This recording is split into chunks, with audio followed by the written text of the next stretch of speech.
it's not official, nobody ever said it's because of that, but I thought, well, it suddenly became possible at that point, but not before, for 7, 8 years before that. So, and you know, then Durham managed to get theirs, and then Cambridge were given one, and you know, so people started playing gamelan all over the place. And I said, I'm quite happy just to stay in York now and work with this group. I don't have to keep travelling to London and having long meetings. Yeah, and Jan was getting busy with all kinds of other projects too. So everyone was very busy, and some people decided to leave anyway. And you know, so it had had its day, as they say. In a way, maybe it's good to spread out, and then all of them are teaching separately. Well, that's what I said. It's better. I said we can't have it like this where we all have to go to London. Everything has to be in the Indonesian embassy, and everyone has to come from around the country. If you have different groups working in different places, that's really what we need. Good, and then make festivals. And then and of course, as you know, what I really wanted was to have one here. For obvious reasons. So when it came, I thought, oh, I've got what I want now, haven't I? So when did the South Bank interested in having gamelan? The South Bank, there was, well, I was going to say there was no such thing as the South Bank. Of course, there was, but what happened there was it was 1987. Pretty sure 87. that's 87, the exact date when they were given their marvellous, huge gamelan. And Alec, I can't remember, I mean, he was obviously behind all that, but he'd gone to London after finishing in Durham. So he was obviously setting things up there and working with the South Bank. But that's when it happened. And because they had a gamelan there, and the education department at the South Bank were sort of responsible for it, I think, they had a sort of team in the office who could then promote workshops and start getting the word around that, you know, they could come in and bring school children, or groups could start up or something. So, and it was also the time, I think 87, it must have been the same year, or, yeah, I've got a feeling it was that exactly the same year that the Dharmasiswa program started as well. So people started, Dave Posnick went out, one of the first. John Pawson was like the second year of it running, I think. He's one of the earliest ones. So various people were getting involved like that, and then of course all coming back to London and working in the South Bank. So the standard of the South Bank gamelan was going up and up. But that, I think that was when it actually started, was in 87. So some years after all these other things have been going on. Could I just go back? Who were the students that you took from here, went to London to practice? The first group? The first group? Yeah, the names? Oh, God. If you Is it, Nye Perry was one of them? No, Nye Parry was too young. No, because Nye was here in the early 80s. I think I can remember one guy, he still, sometimes, I don't know if he still teaches here, but he became a professional singer, a guy called Joe Cornwell. And I remember he was on my course. Was he in that year then? He might have been too old for that particular batch. Oh, it's, because you know what, it's just a group of 12, 15 students who signed up to do the course. And you know, it's just, you say, well, it's just another batch of students who sign up to do the course.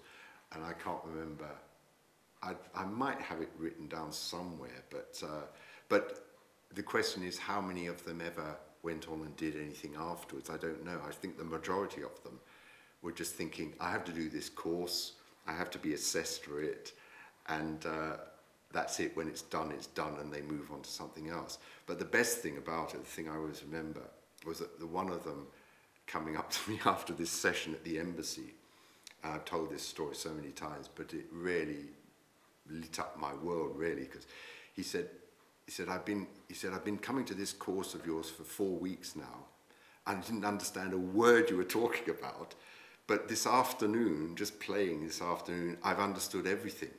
I said, well, that's exactly how it's supposed to be. That's the whole point. That's why you want a gamelan. It's crazy to be sort of trying to talk about what goes on about it. When you actually sit down and do it, it's much easier to understand.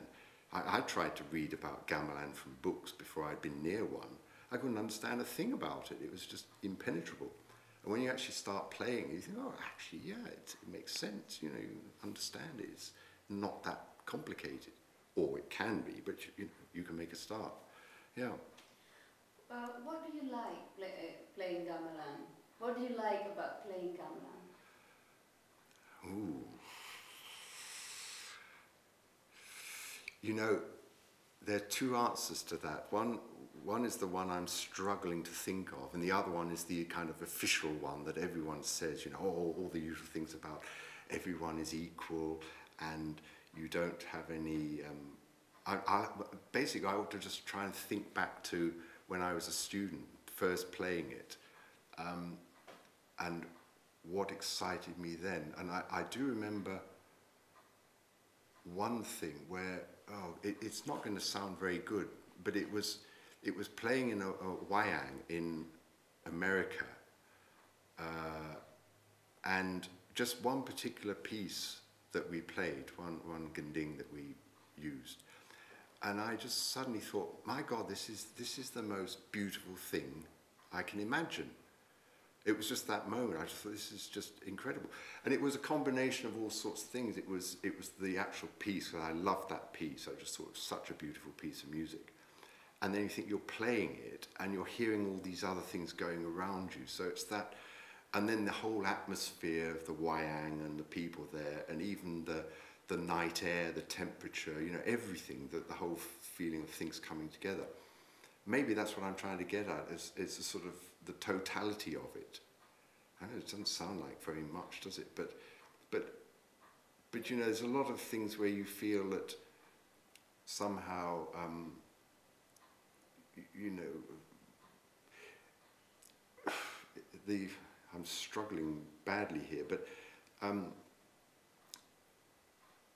all the things where you play in a gamelan and you think, it all makes sense. It all sounds really great, but I'm only contributing something to this, and everyone is also contributing something else, and you're actually aware of what everything's going on around you, and you know, it's so different from playing in an orchestra. But this is actually you were accompanying the well, wayang. yeah, you're accompanying why.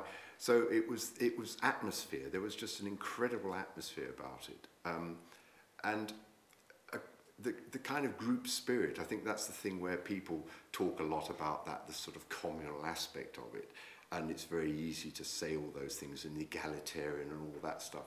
But there's a lot to be said for it, because the actual atmosphere when you're playing, I think it's actually very important. It's as important as the music. Because you can play some great music in a bad atmosphere, and you think people aren't really enjoying themselves, they're not really getting anything out of it, this isn't meaning anything, and we're actually murdering great music by this, it's pointless to be doing this. Whereas if you're playing the gamelan, you know, nicely and everything is right, then you know, the whole atmosphere and the group identity, the sort of dynamic and the feeling, it just sort of, it all clicks. That's what's great about the gamelan, is that cohesion, because you think, you know, you look at this and you think, oh, it's not just a jumble of different instruments. They are different, but immediately you can see that they work as a set. They look similar. They blend together in you know, they're made the same way. They're, you know, it's a completely different sort of thing from just a assembly of different instruments just put together, and then when the rehearsals finish, they all go away again. The gamelan's still here afterwards, it's always there. And that sort of cohesion of the whole thing is one of the most important things, you know. Because it was great, you know, you know, it's not very often that you can join a group where they're already playing something fairly advanced, because I remember the very first piece I played, and it was quite a complicated piece, you know. And I was just put down at a sarong, and they just said, right, you hold the mallet, and what do I play? And they said, oh, you just, there are the notes, and you can look at the blackboard, and there are the numbers, and you just try and play that.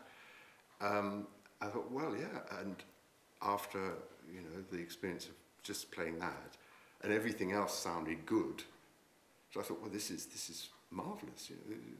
You're actually playing something where you're not doing anything very complicated, but you feel it's actually contributing something to something that's working very well.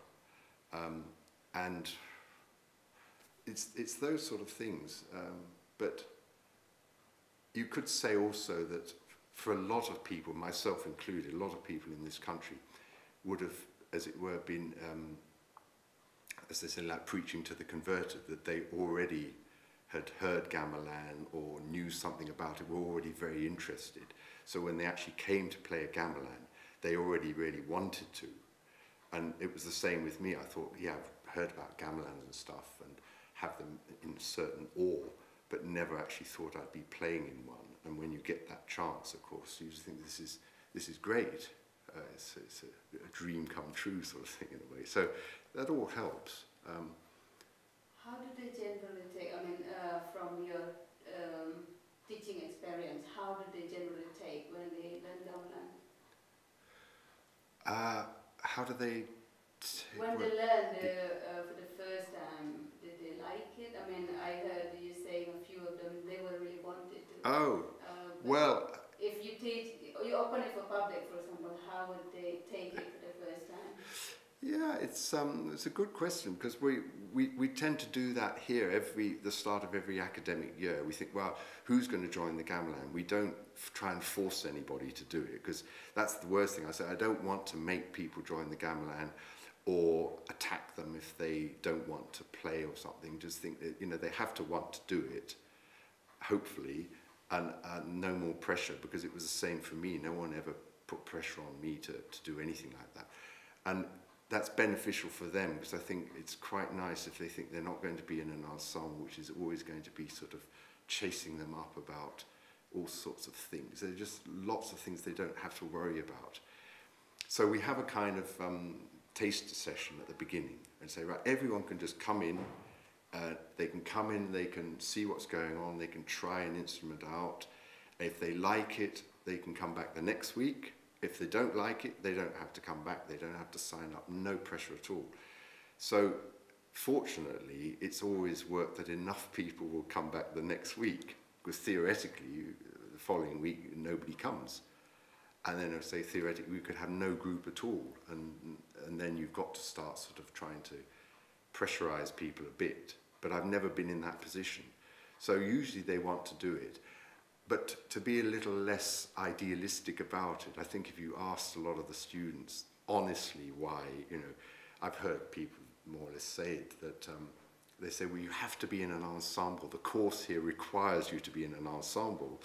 And if you don't want to go and sing in the choir, or you can't get into the orchestra or something, so a lot of them say, I can't find any other ensemble to be in. Can I join the gamelan? Because I always say yes. I say, oh, you don't have to audition, you can just come. So they always think, well, the last resort can always be the gamelan. So there have probably been a few students who join because they can't think of anything else to do, and they just want to, you know. But then hopefully they'll find that there's a different atmosphere, different way of doing things, that they might find it's rather nice antidote to come here once a week and do it like that, and the other 6 days they can do things in the other way, the Western classical way, which, whatever, you know, whatever that involves. But the great thing is that in, what, 30 years or whatever this has been going on, there's never been a group that's, you know, been under, whatever it is, 20, sometimes 50 students even, you know, who want to come and play. With 1 year it was about 50. You know, I think that's fine. But now it's particularly good because people like John, Ginevra and postgrads who can run a group and motivate the students and teach them and do things, you know, more thoroughly and everything. That's also helped a great deal.